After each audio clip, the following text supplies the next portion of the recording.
नमस्कार दोस्तों, आज हम फिर एक और नई वैकेंसी के साथ आपके सामने हैं। आज हम बात करने वाले राजस्थान कर्मचारी चयन बोर्ड यानी RSSB।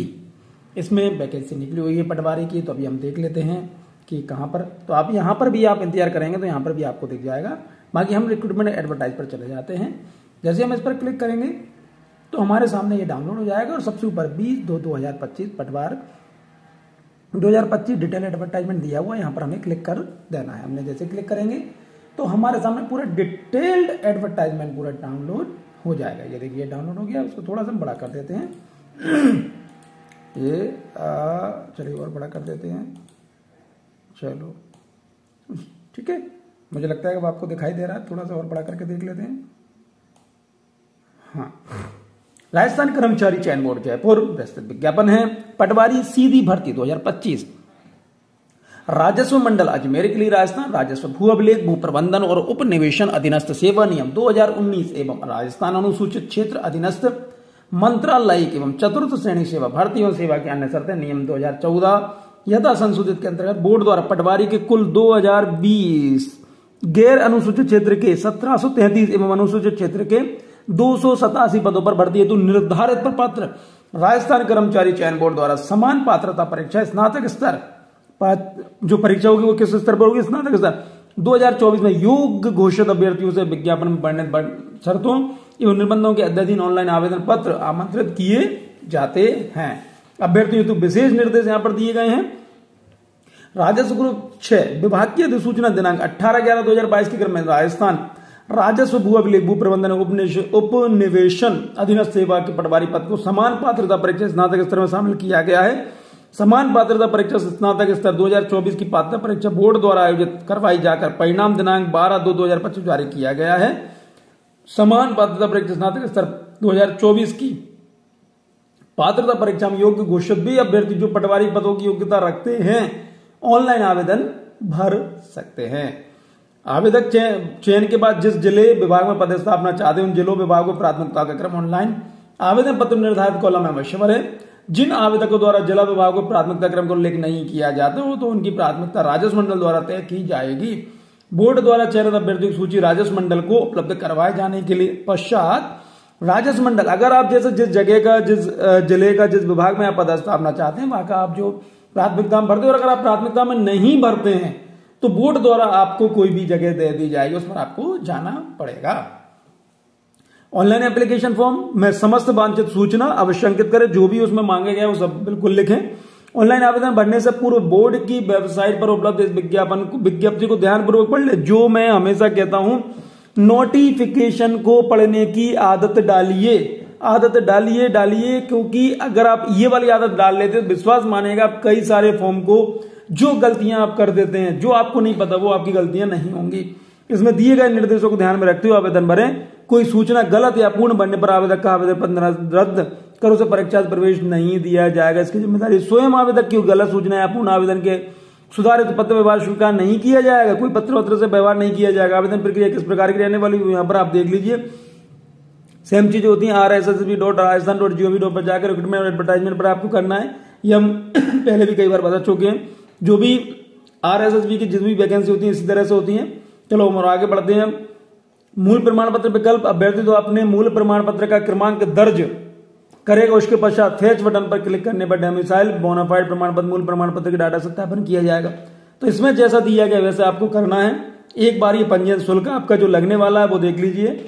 600 रुपए लगने वाला है। सामान्य वर्ग क्रीमी लेयर श्रेणी के अन्य पिछड़ा वर्ग अति सामान्य वर्ग व क्रीमी लेयर श्रेणी के अन्य पिछड़ा वर्ग अति पिछड़ा वर्ग के आवेदक हेतु 600 रुपए। राजस्थान के नॉन क्रीमी लेयर श्रेणी के अन्य पिछड़ा वर्ग अति पिछड़ा वर्ग आर्थिक रूप से कमजोर वर्ग अनुसूचित जाति अनुसूचित जनजाति के आवेदक हेतु 400। समस्त दिव्यांग जन आवेदक हेतु 400 रुपए। तो इस तरह से होगा। चलिए और हम आगे बढ़ते हैं। अब यहां पर आ गई पटवारी के जिलेवार रिक्त पदों का वर्गवार आरक्षण निम्न प्रकार से है। तो यहां पर आप देखेंगे कि Alwar 56, Alwar backlog 3, Balotra 44, 12 46, Barmer 66, Barmer backlog 1, Beawar 41, Bharatpur 30, Bharatpur backlog 2, Bhilwara 110, Bhilwara backlog 1, Bikaner 32, Bikaner backlog 1, तो इस तरह से आप यहाँ अपनी जगह पर जो भी जिले हैं आप उन जिलों में आपकी वैकेंसी देख लीजिए कि कितनी वैकेंसी है, किस श्रेणी में है। यहाँ पर पूरा डिटेल यहाँ पर दिया हुआ। सामान्य वर्ग, आर्थिक रूप से कमजोर वर्ग, अनुसूचित जाति, अनुसूचित जनजाति, 12 जिले की, पिछड़ा वर्ग, अति पिछड़ा वर्ग, दंडवर्ग। तो इस तरह से आप यहाँ पर भी इन चीजों को देख सकते। अनुसूचित क्षेत्र में जो बताए गए हैं ये जिले हैं, ये देख लीजिए आप। चलो अब हम और उसके बाद बात करते हैं। अब नोट गैर अनुसूचित क्षेत्र, ये आप पढ़ लीजिए पूरी चीजें। देखिए पढ़ लीजिए का मतलब ये कि हो सकता है कई लोग ये कहेंगे सर अगर हमें पढ़ना तो आपको बता रहे थे कि मैं सिर्फ जानकारी के लिए जो वैकेंसी बता रहा हूं जिससे कि आपको इस चीज की जानकारी हो जाए। बाकी नोटिफिकेशन आपको ही पढ़ना रहेगा, क्योंकि अगर मैंने पढ़ना चालू कर दिया तो 20 पेज का है, हो सकता है कि मुझे 1 से लेकर 1.5 घंटे का वीडियो बनाना पड़े। विशेष प्रावधान सूचना यहाँ पर देख लीजिए आप कि क्या कहा गया है। और मुख्य चीज अभी हम देख लेते हैं इनके लिए 12 जिले की शहरी आदिम जाति के लिए जो मुख्य चीज है। अब हम योग्यता पे आना चाहेंगे उत्तराधिकारी पदों के हेतु। ये आप देखिए पूरा डिटेल यहाँ पर दिया हुआ है कि किस अंतर्राष्ट्रीय खेल संस्था में इनमें टूर्नामेंट चैंपियनशिप का नाम। अगर ये चीजें तो आपको इसमें बेनिफिट मिलने वाला है। और हम आगे बढ़ते हैं। दिव्यांगजन शक्तिजनों के लिए क्या दिया गया, अनुसूचित क्षेत्र के अभ्यर्थियों के विशेष निर्देश। उसके बाद वेतनमान, मुख्य चीज राज्य सरकार द्वारा दे 7वें वेतनमान के अनुसार पटवारी पद हेतु पे मैट्रिक्स लेवल L5 दे होगा।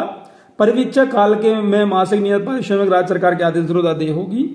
बोर्ड द्वारा चयनित अभ्यर्थियों को सूची राजस्व मंडल को उपलब्ध कराया जाने के पश्चात जिलेवार मेरिट लिस्ट राजस्व मंडल द्वारा संबंधित जिला कलेक्टरों को उपलब्ध करवाए जाने पर जिला कलेक्टर द्वारा प्रोफेशनल ट्रेनिंग के रूप में नियुक्ति दी जाएगी। चयनित अभ्यर्थियों को नियुक्ति पश्चात भू अभिलेख नियम 281 के अनुसार 6 माह प्रशिक्षण दिलवाया जाएगा। अन्य शर्तें यहां पर दिए हो। सीधी भर्ती द्वारा सेवा में नियुक्त परिवीक्षाधीन प्रशिक्षु ट्रेनिंग की परिवीक्षा की अवधि दौरान मासिक नियत पारिश्रमिक ऐसे दर पर संदर्भित किया जाएगा। सरकार द्वारा समय समय पर नियत होती है। कुल मिलाकर जो शासन के नियम अनुसार आपको सैलरी यहां पर मिलने वाली है। अब मुख्य बात जो है पात्रता, आवेदक विधि द्वारा स्थापित विधि से स्नातक परीक्षा उत्तीर्ण या उसके समकक्ष अन्य परीक्षा उत्तीर्ण जिले जिसे सरकार द्वारा मान्यता, कुल मिलाकर यहां पर स्नातक मांगी गई है। अब ओ लेवल का आपके पास सर्टिफिकेट हो या कोपा हो या DPCS हो, कुल मिलाकर अब यहां पर जो दिया हुआ है कंप्यूटर साइंस या कंप्यूटर एप्लीकेशन, यहां पर आप देख लीजिए इनमें से कहीं ना कहीं कोई चीज देखिए यहां पर ये तो चाहिए, इसके बाद ये या में है। अगर इनमें से कोई भी एक है तो आपका काम हो जाएगा। चलिए और हम आगे बढ़ते हैं। अब अन्य योग्यता स्वास्थ्य चर्या सही होना चाहिए। राष्ट्रीयता देख लीजिए कि भाई कोई भी इसमें आवेदन कर सकता है, भारत का नागरिक कुल मिलाकर इसमें आवेदन कर सकता है। आपको कोई टेंशन नहीं है कि आप राजस्थान की और कहीं के भी आप इसमें आवेदन कर सकते हैं। अन्य देशों से भारत विस्तार रूप बसने वाले आयु देख लीजिए 1/1/2026 को 18 वर्ष की आयु प्राप्त कर चुका हो तथा 40 वर्ष का नहीं हुआ हो। देख लीजिए 18 वर्ष से 40 वर्ष की आयु के लिए ये वैकेंसी है। पटवारी भर्ती परीक्षा का आयोजन विगत 3 वर्ष में नहीं होने के कारण समस्त आवेदकों को अधिकतम आयु सीमा में 3 वर्ष की छूट दी जाएगी। उच्चतम आयु सीमा में अन्य विशेष श्रेणियों में छूट निम्न प्रकार दी होगी। अब आप आपकी श्रेणी में देख लीजिए किस तरह की छूट आपको मिलने वाली है। पेंशन, नए नियुक्त होने वाले कर्मचारियों के लिए नियमानुसार राज्य सरकार द्वारा देय पेंशन योजना लागू होगी। विवाह पंजीयन शुल्क जमा करने ऑनलाइन आवेदन भरने की अवधि 22/2/2025 से 23/3/2025 तक आपका इसमें आवेदन आप कर सकते हैं। परीक्षा आयोजन ऑफलाइन होगा, OMR सीट आधारित होगी। प्रवेश पत्र, अनापत्ति प्रमाण पत्र, नियुक्ति की योग्यताएं। आवेदन कैसे करें हम पहले ही बता चुके। आवेदन जिस श्रेणी के तहत आवेदन करने का पात्र उस श्रेणी में ही आवेदन प्रस्तुत करें। हस्ताक्षर वगैरह कैसे क्या आपको फोटो अपलोड करना है ये पूरा डिटेल यहां पर दिया हुआ है, जिससे आप कहीं पर किसी भी चीज से कोई पूछने की जरूरत नहीं है। संशोधन किस प्रकार से करना है ये भी आपको यहां पर दिया हुआ है, तो वो भी आप यहां पर देख सकते हैं। ऑनलाइन आवेदन प्रत्यारोपित करने की, श्रुति लेखन, अभ्यर्थी प्रमाण पत्र संबंधी, यानी आपको जो भी जानकारी चाहिए तो यहां पर आपको पूरी जानकारी यहां पर आपको मिल जाएगी। आप सबसे पहले से डाउनलोड कर लें। पटवारी पदोन्नति परीक्षा की स्कीम एवं पाठ्यक्रम, अब यहां पर देख लें परीक्षा की स्कीम 3 घंटे का होने वाला है। सब्जेक्ट यहां पर दिए हुए हैं। अप्रोक्स वेटेज आपको ये रहा। नंबर ऑफ क्वेश्चन 150 है। टोटल मार्क मतलब एक क्वेश्चन 2 नंबर का है। यहां पर पूरा सिलेबस दिया हुआ है कि भैया ये सिलेबस इसमें रहने वाला है। सिलेबस आप देख लीजिए, जनरल इंग्लिश पूरा सिलेबस यहां पर दिया हुआ है, पूरा डिटेल दिया हुआ है। यहां पर बोर्ड की वेबसाइट यहां पर है rssb.rajasthan.gov पे जाकर पूरी जानकारी आप यहां से ले सकते हैं। चलिए, तो यदि आप यहां पर लगता है आपको कि आप फॉर्म भरना है तो जितना जल्दी हो सकता है उतना जल्दी आप इसमें फॉर्म भर दीजिए, लेकिन नोटिफिकेशन को पढ़ने के बाद ही आप अपना फॉर्म भरिए। चलिए, बहुत बहुत धन्यवाद, थैंक यू।